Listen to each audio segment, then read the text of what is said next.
This is the new Poco F8 Pro, a phone that, on paper, sits dangerously close to 2025 flagships.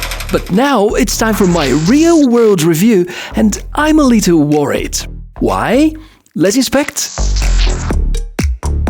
If performance is your priority, this is a reason to consider the phone. The Snapdragon Elite platform inside the F8 Pro is fast, efficient, and for most tasks, absolutely flies. Gaming is excellent, sustained 60 to 120 FPS in many games, fast loading times, and great thermals during short to moderate sessions. But here's the main problem which worries me the most. When you max out the CPU with heavy tasks, 20 to 30 minutes later, throttling becomes severe. The first 10 to 15 minutes, I think they're brilliant. Then sustained performance curve drops sharply. I would even say sharper than most phones in this $600 to $700 class, including the Nothing Phone 3 and the Xiaomi 15T and Pro. For real-world use, if you keep your heavy tasks short, this phone feels incredible. If you want long, intensive performance or gaming sessions, this behavior is a little worrying.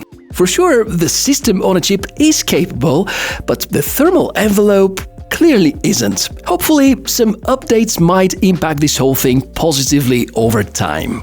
In terms of design, this is easily one of the best-looking Poco phones ever made. It's thin, it's light, elegant, with refreshingly small camera rings and minimal bumps. In hand, finally feels like Poco has moved away from their old identity. No more budget racer boy vibes. This is clean, modern, mature. And here's something I really like.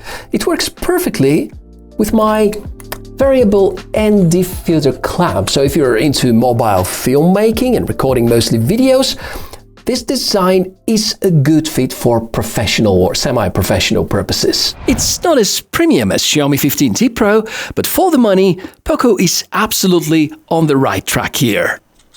So far, so good. And yes, the hardware package is really strong. Using last year's best flagship chip makes perfect sense. It's still faster than all the mid-rangers, including some sort of flagship wannabes such as the Nothing Phone 3, the Xiaomi 15T series, and so on. And you also get top-notch connectivity standards. There also is a big silicon carbon battery with super fast charging, and the usual fresh or not so fresh take on Android called HyperOS. But I know that when it comes to the F series, performance is there. The big question is usually about the photo and the video quality.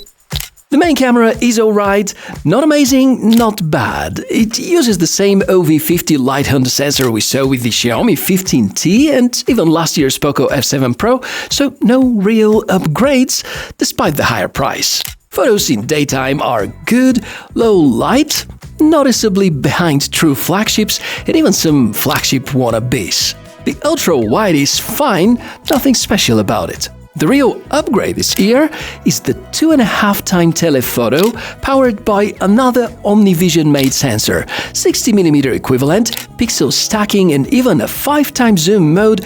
Honestly, this is the single biggest step forward for the series. Stabilization also feels surprisingly solid on this one, even though Xiaomi's documentation didn't clearly list optical image stabilization, but looking at this behavior, feels like optically stabilized to me.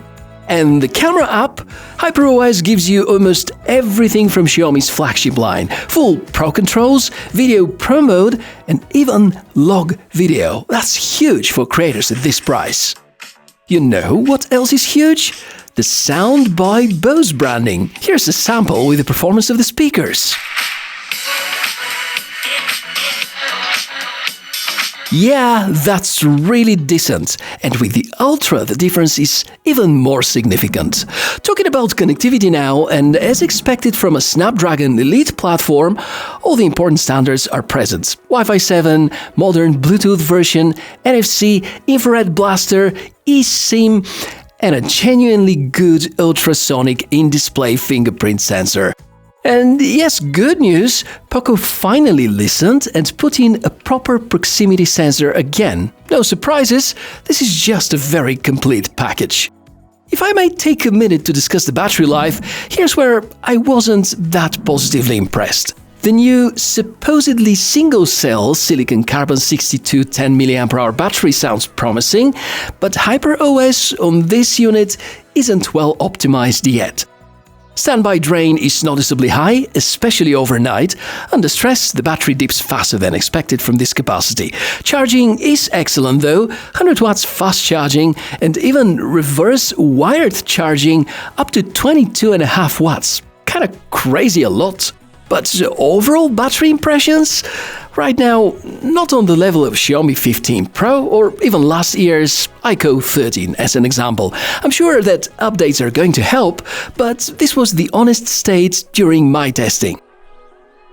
On the other hand, the software, called HyperOS, is feature-packed. Screen mirroring to monitors, shared calling between devices, smart cross-control and many practical touches. And, importantly, Xiaomi is following Samsung and Google in offering more years of software support.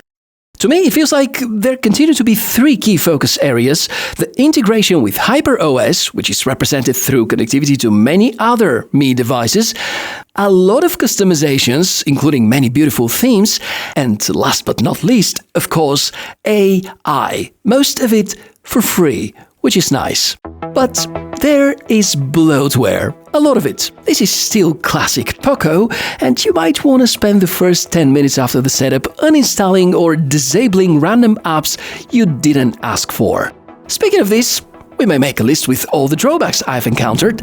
Apart from this bloatware, I would mention the noticeable throttling during long, heavy workloads, the lack of wireless charging, the selfie and the ultra-wide cameras, which are just average, the price bump, which we can partially explain through the RAM price increase, and the battery standby drain, which definitely needs some optimization.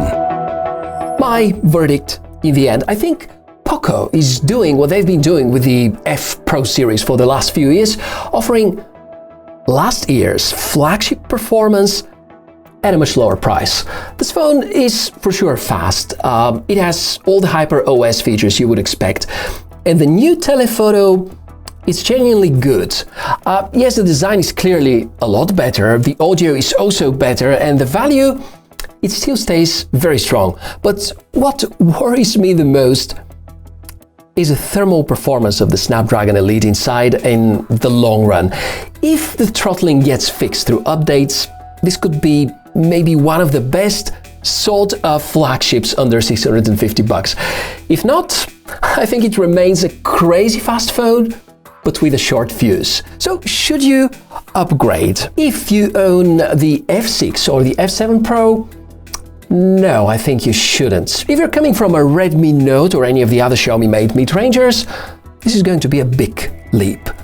And if you're ready to spend a little more money, the Xiaomi 15T Pro is where I'd personally put my money. How about you? Let me know, and you can easily hop in the comments. And hey, do me a favor, subscribe to the channel, let me know how you feel about this video through a like or a dislike, and please share this review with friends.